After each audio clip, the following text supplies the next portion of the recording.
विजय तिलक।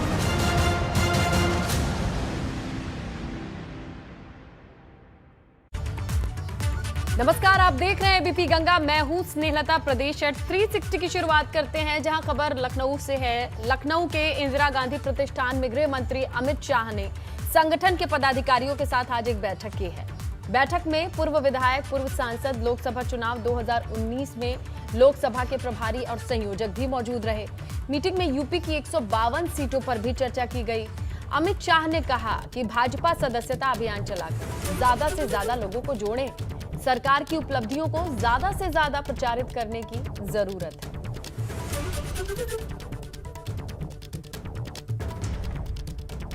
तो देखिए आज जीत का मंत्र किस तरीके से दिया। जहां चुनाव के चाणक्य कहे जाते हैं गृह मंत्री अमित शाह, इस बार इनका दौरा जहां 152 सीटों पर नजर रही और इसकी खास रणनीति तैयार की है और इसी के गुरु मंत्र दिए हैं।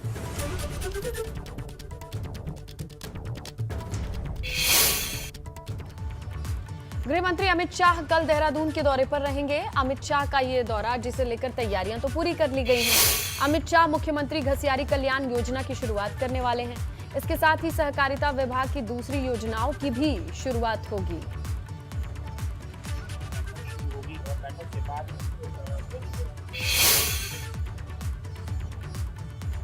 केंद्रीय गृह मंत्री अमित शाह कल देहरादून दौरे पर रहेंगे। इस दौरान वो चुनावी संखनात तो करेंगे ही, इसके साथ कई विभागीय योजनाओं का शुभारंभ भी करेंगे। सबसे महत्वपूर्ण बात है कल अमित शाह यहां पर मुख्यमंत्री घसियारी कल्याण योजना का शुभारंभ करेंगे। इसके साथ साथ ही सहकारिता विभाग की कई योजनाओं का शुभारंभ भी किया जाएगा। यहाँ आप देख रहे हैं कि पंडाल जो लगाया जा रहा है ये अमित शाह के दौरे के लिए ही लगाया जा रहा है। यहाँ पर तकरीबन 20 से 25 हज़ार लोगों को लाने का लक्ष्य भाजपा ने रखा है, ताकि तमाम जो योजनाओं का शुभारंभ अमित शाह यहाँ से करेंगे उन योजनाओं को जनता तक पहुँचाया जा सके। सबसे बड़ी योजना मुख्यमंत्री घसियारी कल्याण योजना है, जिसके माध्यम से बीजेपी सीधे तौर पर उत्तराखंड में महिलाओं को टारगेट करना चाहती है चुनावों के दौरान। इसके साथ साथ ही कई योजनाएं सहकारिता विभाग से जुड़ी हुई हैं, उनका भी शुभारंभ अमित शाह करेंगे। इस कार्यक्रम का प्रसारण पूरे प्रदेश में तकरीबन 950 जगह पर यहाँ पर इनका सीधा प्रसारण किया जाएगा। चुनावों के मद्देनजर भी ये कार्यक्रम काफी महत्वपूर्ण रहेगा, उसी लिहाज से यहाँ बड़े स्तर पर तैयारियां की जा रही हैं।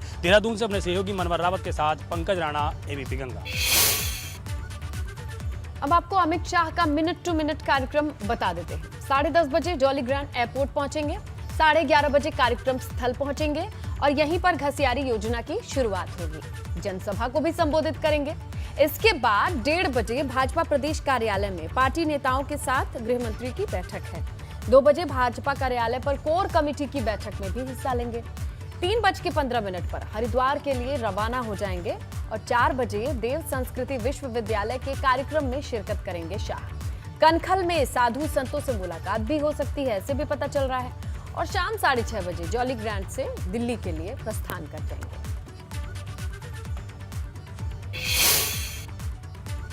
तो कुछ ही महीने में उत्तराखंड में विधानसभा चुनाव होने हैं। ऐसे में गृह मंत्री का ये दौरा काफी अहम माना जा रहा है। सीएम पुष्कर सिंह धामी ने कार्यक्रम स्थल पर पहुंचकर कार्यक्रम की जो तैयारियां हैं उन्हें देखा समझा। अमित शाह की जनसभा में बड़ी संख्या में लोग जुट रहे हैं, ऐसी बातें चल रही हैं। नई ऊर्जा, नए जोश के साथ चुनावी साल के आखिरी पलों में गृह मंत्री पार्टी के कार्यकर्ताओं में जोश भरेंगे। को लेकर निश्चित रूप से यहाँ के लोगों में बहुत उत्साह है। जिस प्रकार से वो देश के गृह मंत्री बने, धारा 370 कश्मीर से हटी है, उनके गृह मंत्री रहते हुए ये काम हुआ है। आज आतंकवाद जिस तरह से पूरी तरह से आतंकवादियों के हौसले पास्ता हैं, उनके होश उड़े हुए हैं। आरएलडी की आशीर्वाद पथ यात्रा बिजनौर पहुंची, जहां आरएलडी के राष्ट्रीय अध्यक्ष जयंत चौधरी ने चांदपुर में जनसभा को संबोधित किया। इस दौरान जयंत चौधरी ने भाजपा पर जमकर निशाना साधा। कहा कि हमारा चुनाव पाकिस्तान या क्रिकेट टीम का चुनाव नहीं है, ये परिवर्तन और विकास कराने के उद्देश्य से चुनाव लड़ा जा रहा है। संकेत है, शुभ संकेत है पार्टी के लिए। यूपी के लोग तरक्की चाहते हैं। ये चुनाव औरंगजेब के खिलाफ नहीं है, ये चुनाव पाकिस्तान के क्रिकेट टीम के खिलाफ नहीं है, ये विकास का चुनाव है। अच्छी बातचीत चल रही है दोनों पार्टियों में। पिछला चुनाव भी हम उनके साथ मिलकर लड़े थे। आगे बढ़ते हैं। गौतम बुद्ध नगर के जेवर में एबीपी गंगा से खास बातचीत करी जयंत चौधरी ने। कहा कि समाजवादी पार्टी से उनका गठबंधन 2019 में था, आगे भी रहेगा और 31 अक्टूबर को अपनी पार्टी का वो घोषणा पत्र भी जारी करेंगे। समाजवादी पार्टी से गठबंधन को लेकर के क्या कहेंगे?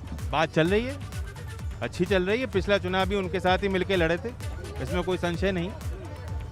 मैंने अपने मुद्दे आगे रखे हैं जनता के आगे, बस अभी तक हम मुद्दों पे बात कर रहे हैं। हमारे रिश्ते दोनों नेताओं के बीच में और पार्टियों के बीच में, कार्यकर्ताओं के बीच में बहुत अच्छे हैं। 31 अक्टूबर को आप अपना जो घोषणा पत्र है वो जारी करेंगे। क्या कुछ खास होगा इस घोषणा पत्र में, और किसान और मजदूरों के लिए क्या कुछ खास है इसमें? देखिए, वो पहले तो वो दिन ही खास है क्यों सरदार पटेल जी की जयंती है, तो उस दिन कुछ खास ही बात होंगी। किसान के लिए, जिस वर्ग के लिए सरदार पटेल जी लड़ते रहे, उस वर्ग के लिए हम न्याय देंगे उनको।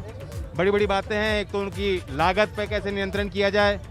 चौधरी चरण सिंह जी के नाम से एक सम्मान योजना, जिसमें हम उनको आज 6,000 मिलता है, 12,000 देने का हमने संकल्प लिया है। बिजली का बिल कैसे कम होगा, गन्ने के किसान को हम क्या दे सकते हैं, यहाँ तक कि सार्वजनिक वितरण प्रणाली में आलू को हम जोड़ेंगे, ताकि जो अंत्योदय कार्ड योजना के अंतर्गत जिनको राशन मिलता है उनको दाल चावल, उसके चावल और गेहूं के साथ हम आलू देंगे। इस तरह के कई नए नए चीज़ों को लेकर हम आ रहे हैं। उधर कुशीनगर पहुंचे सुबह सपा अध्यक्ष ओपी राजभर ने भाजपा पर जमकर निशाना साधा। कहा कि भाजपा लोगों को हिंदू मुसलमान, भारत पाकिस्तान और मंदिर मस्जिद ही पढ़ाती रहती है। आज हिंदू खतरे में नहीं, भाजपा की कुर्सी खतरे में।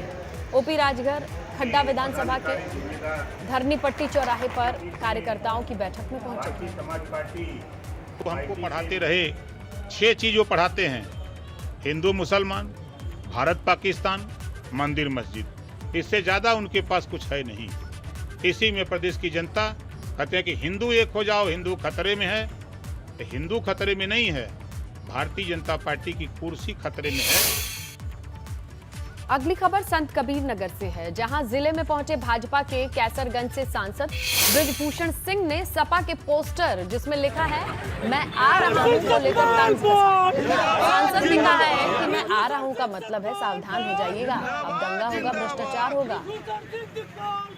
जिंदाबाद जिंदाबाद।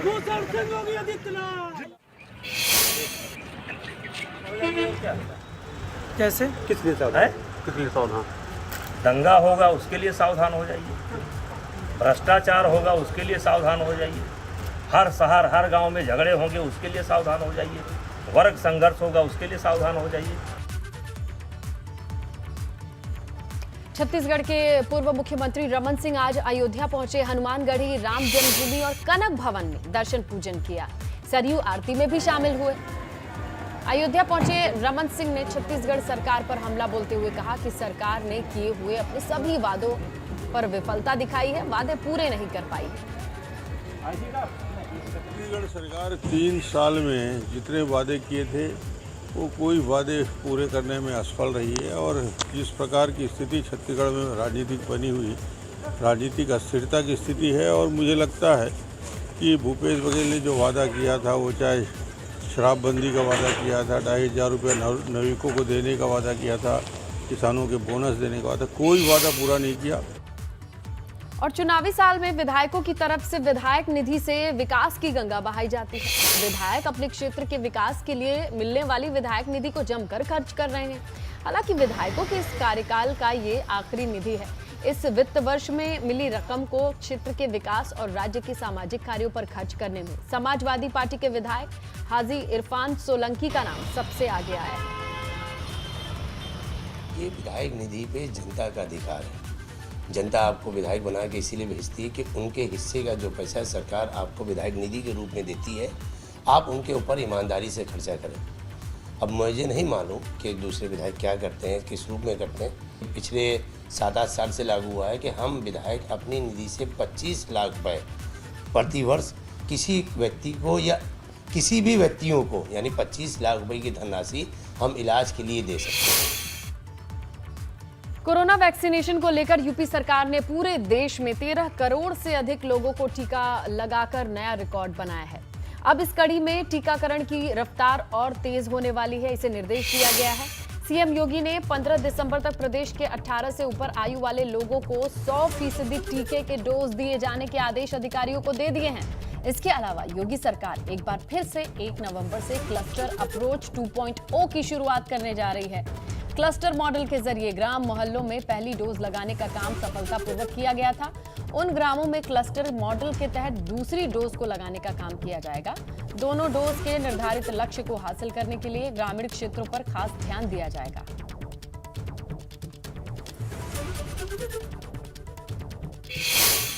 संगीन अपराध कर संपत्ति अर्जित करने वाले अपराधियों पर पुलिस की कार्रवाई जारी है। पुलिस ने महमूदाबाद के कुख्यात अपराधी रंजीत वर्मा के 1 करोड़ 5 लाख रुपए से ज्यादा कीमत के 3 मंजिला मकान और भी उसकी संपत्ति को कुर्क कर दिया है। डीएम के आदेश के बाद नायब तहसीलदार, सीओ और कोतवाली प्रभारी दल बल के साथ मौके पर पहुंचे। परिवार को नोटिस थमाते हुए मकान को भी कुर्क करके सील कर दिया है। रंजीत के खिलाफ महमूदाबाद कोतवाली में किया जाता है। मथुरा सदरपुर में एक मुकदमा गंभीर धारा में दर्ज है। क्षेत्र में घटित कई बड़ी घटनाओं में रंजीत का नाम सामने आया था। अब आपको आगजनी की 2 तस्वीरें दिखाते हैं। पहली तस्वीर कानपुर नगर के थाना सचेंडी क्षेत्र के चकरपुर मंडी की है, जहां एक टिन शेड दुकान में भीषण आग लग गई। देखते ही देखते दुकान जलकर खाक हो गई तो ग्रेटर नोएडा में चलती कार आग के गोले में बदल गई। यह हादसा ईस्टर्न पेरिफेरल हाईवे पर हुआ है। कार सवार पिता और बेटे ने टूटकर जान बचाई।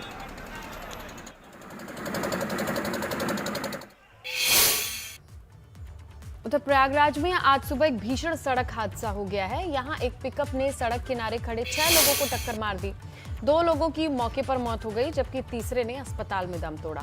3 गंभीर हैं। बताया जा रहा है कि सभी एक डॉक्टर की मौत पर अंतिम यात्रा में शामिल होने के लिए जा रहे थे। पिकअप का ड्राइवर और उसमें सवार लोग नशे में थे। हादसा पूरा मुफ्ती थाना क्षेत्र के पाल मार्केट के पास का है।